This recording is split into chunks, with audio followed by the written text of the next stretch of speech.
Well, well, well. We,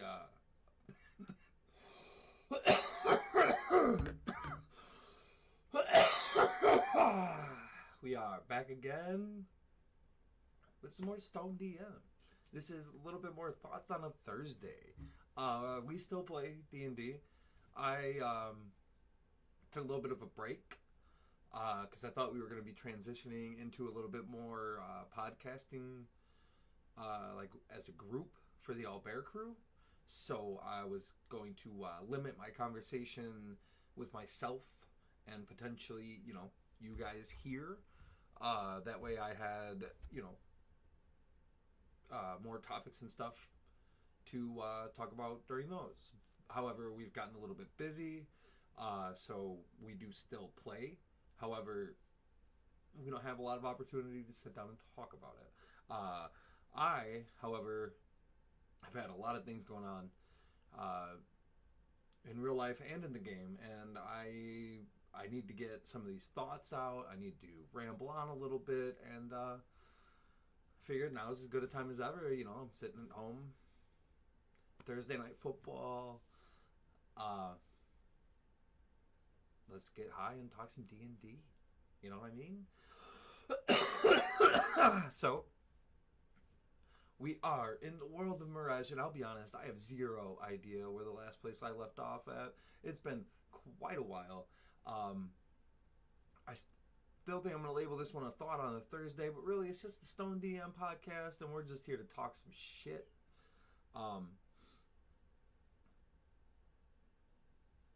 D&D is going really, really great. We just had a fantastic session.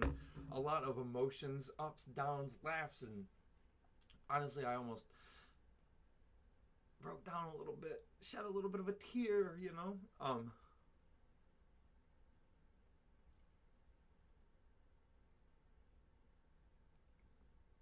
But that's part of the fun that we get to experience these things,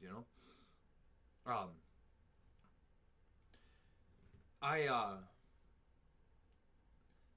had the group in a little bit of a situation, and they were about to get out of it, and they met with a god, and I was like, you know what, I really want to see how this goes. I think it'll be okay, and if not, we can just erase it, you know what I mean? I get into like these spurts where I'm like afraid everyone's not having fun, but then it's also like I want to tell the story of these people and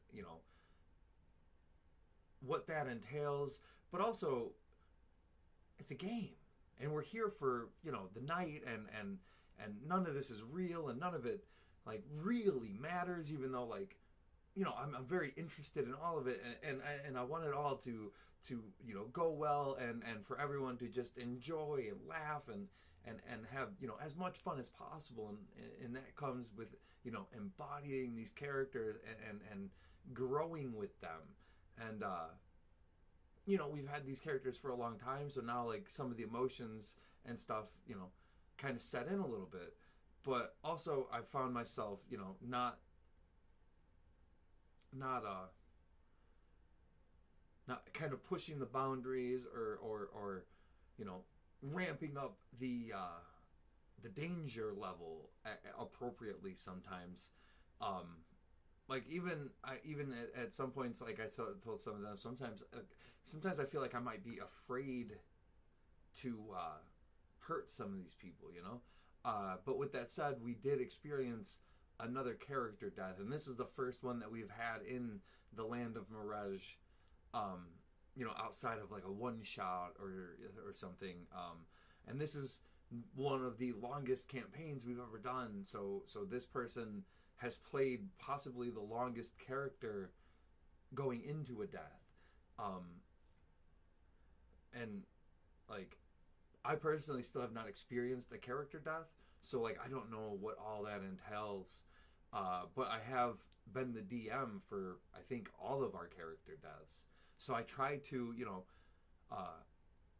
at least allow for that person to have the time, and allow for the game to not just move past these people. However, that has been a little bit of a problem for some of our stuff, because I do feel uh, like we do allow for the moment to be there, but then like we're ready also to just,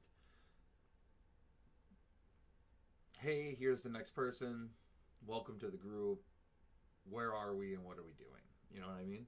um but I think this one's going pretty well. I tried to do a little bit of like a little bit of a eulogy about how she came into the group and, the things she helped the group do.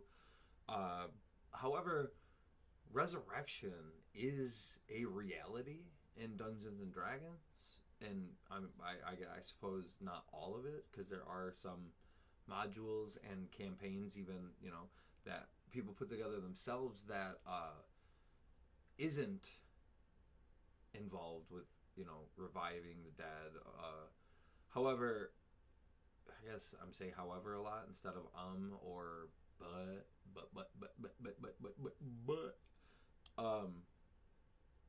I need to learn better words. Anyway, we haven't really had the idea of it come up, and when I started running this campaign, I said I'm not sure how I felt about the idea of resurrection. It's not in the history technically. However, as we're going on and we're progressing, they're already super powerful. I don't think I would have a problem if they had the right, diamond materials and stuff like that for resurrection to be, I don't think I would be mad that it happens. Just because it hasn't happened before, I came up with a reason, and that is because the giants have a hoard of the diamonds. Diamonds don't exist anywhere besides in the realm of the giants, and that's that. Like, no one else has really accumulated them or even made the attempt. There's healing and there's different things like that. Just no one has ever done resurrection. We did have an important figure who died, and that was the second High King of the land. He died like on a mission, is what the land thinks.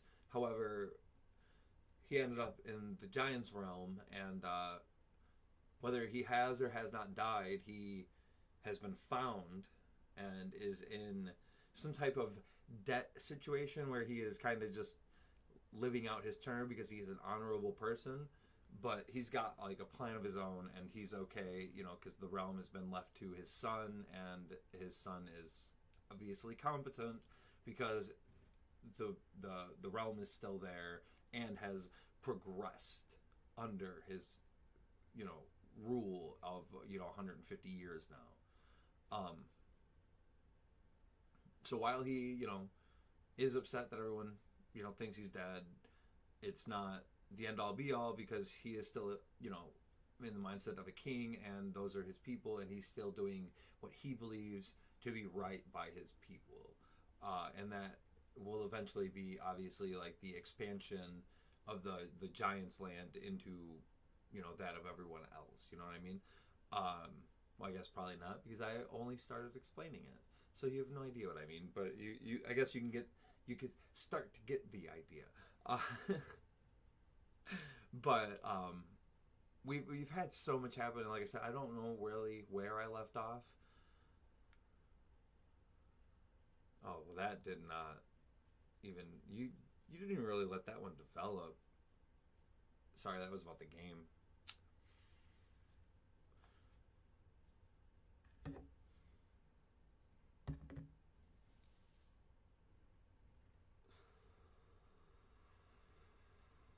So we got the group in a very precarious situation. They are in the land of giants, playing the Giants games. I don't want to really say the other word that I've been using for it, because YouTube don't understand context, I suppose, is the best way to put that. But again, I forced them into this situation. I never expected them to have to play through this, or for any of this to be canon if they aren't okay with what happens. because I literally had them swallowed by a giant worm, and there was a portal that some ancient wizard ended up leaving in there because he may or may not have been swallowed by this worm at one time, and that was like his way out. It's a dumb thing, but it's fun. It's a fantasy world. I feel like I would like to have more dumb fantasy stuff pop up like that, especially if it's going to put us in a position where we can advance the story or just have a good laugh, or again, in a situation like that, if they weren't happy with it, that doesn't have to be canon. I'm willing to take risks, and if those risks don't pan out the way that anyone enjoys, I'm okay with rewriting history. Like, I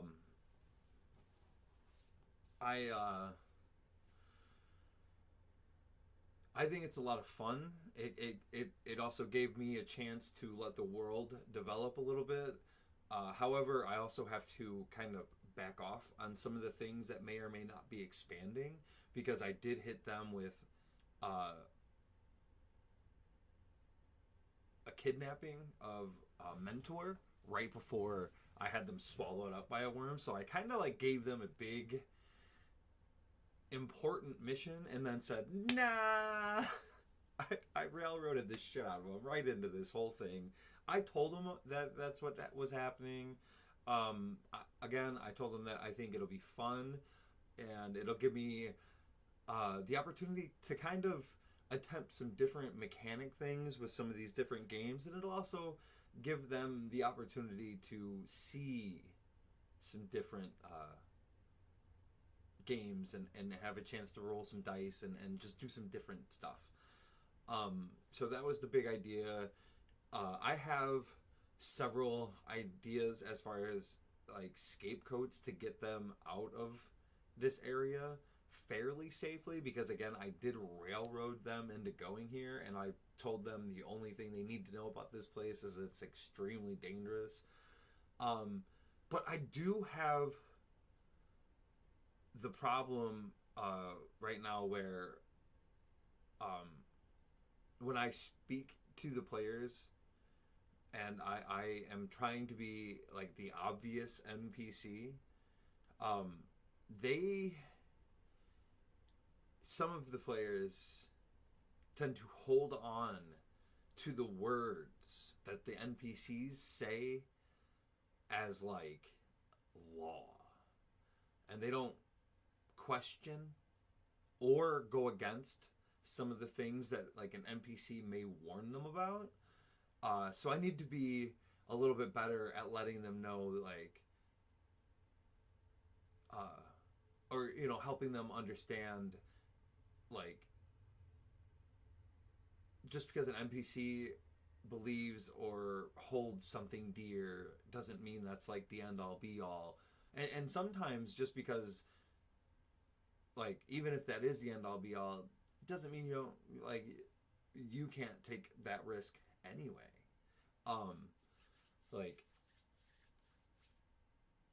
Like there are times where the NPCs are going to be like, that's the worst thing to do, when it's not. Like Baldur's Gate 3, like Volo,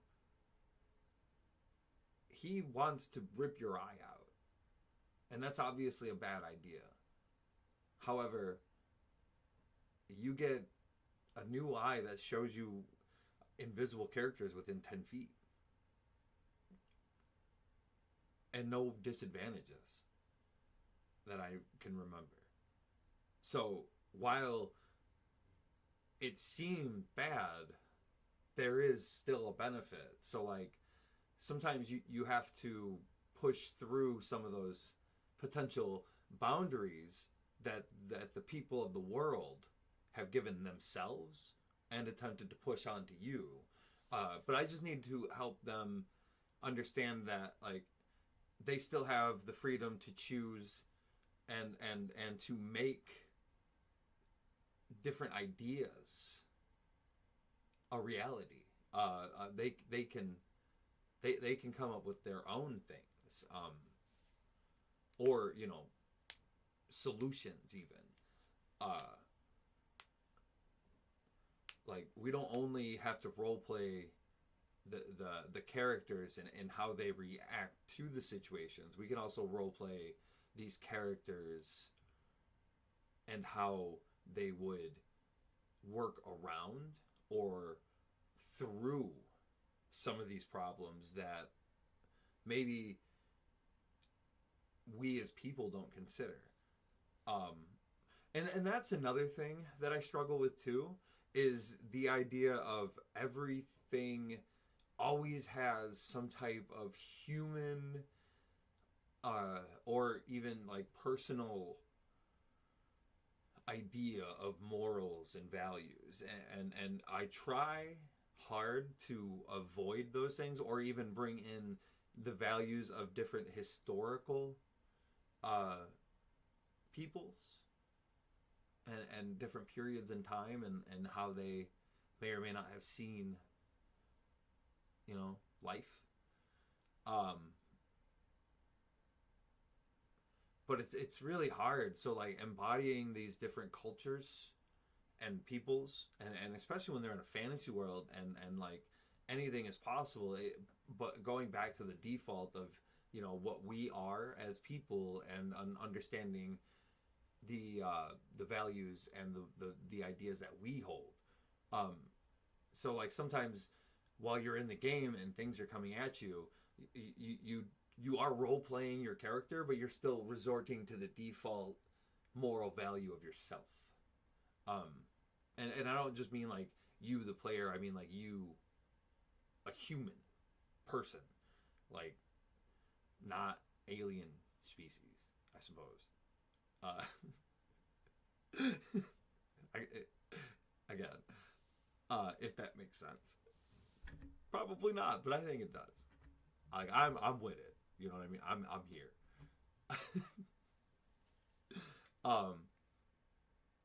But yeah, so like when I'm writing some of these different people, like I'm trying really hard to think of like ways to make them stand out.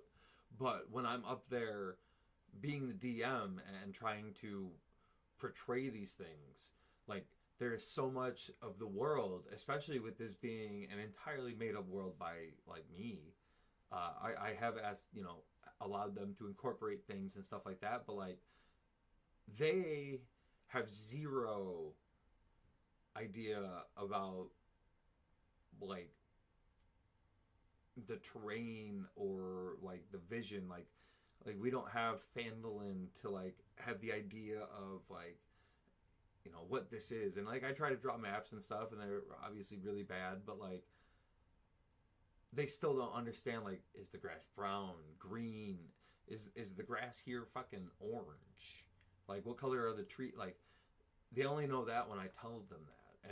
And until we hear anything differently, when I tell you that you're looking at some mountains, I assume what most people are seeing is either you're on rocks looking up a mountain, or you're looking at snow-capped mountains that you're coming up on in the distance, and you have like green plains going into gray rock that starts to go up like into the snow caps. So like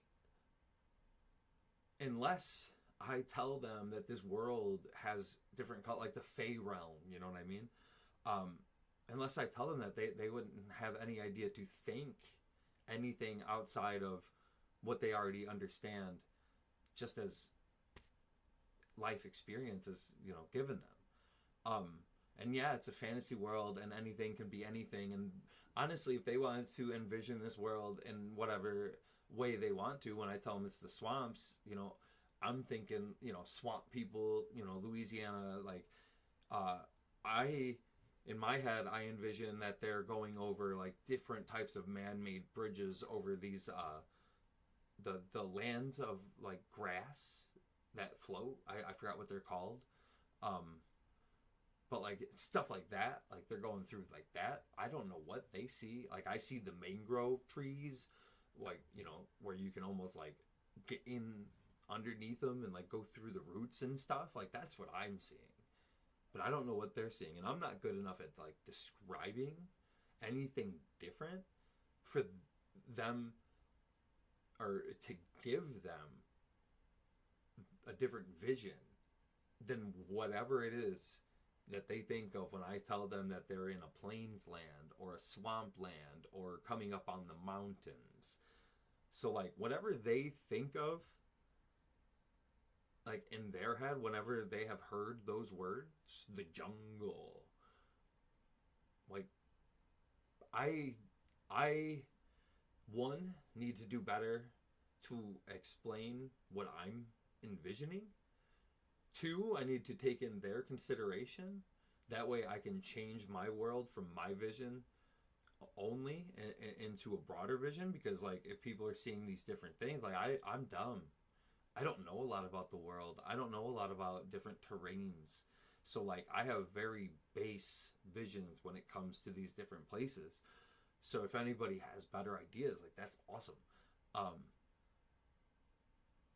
But also I need to allow myself to let these places be more vibrant or more dreary. Like grass don't have to be green. Like that's part of the reason why I barely like the color green. It's because everything in my world is fucking green. Granted, I'm in a green room and I don't care about that. I just mean like I see green everywhere, trees, grass, outside, green, green, green, green. Like it's like damn, you know. But like autumn, Vermont, you know, the East Coast in fall, that's not green. But also we can have that all year round because this is fucking fantasy land. So like I need to allow for that kind of stuff, and I want to incorporate that kind of stuff, but again, like I just get so wound up in like all the different intricacies that I forget the simplicities. So I'm trying to work on finding the simple and keeping it, you know, there, and allowing it to expand from that. But I don't know. I just have a shit ton of fun playing this game. Again, we've had a lot of like different stuff happening. Come check us out, All Bear Crew on YouTube. We are 44 sessions. No, that was 45. 45 sessions into a homebrew world. It's our longest campaign. We were really fleshing some things out. We just had our first character death. It's a really big deal. They're stuck in the land of giants, and the potential for revival is on the table. It's a lot of fun, but I'm going to try and get back here again next week. I'm going to try and keep this a regular thing. Hopefully we can also do some All Bear Crew talking, but just come check us out. Give us a follow, All Bear Crew, one word, YouTube. And I am the Stone DM. Just looking to ramble and smoke. And I know that like we didn't have any conclusions or anything like that today, but or any real direction, but I just wanted to talk. I needed to get some things out. I just wanted to make some other things known. And I just wanted to drop back in, and I like rambling. And I hope you guys puff pass us along, and don't forget to smile.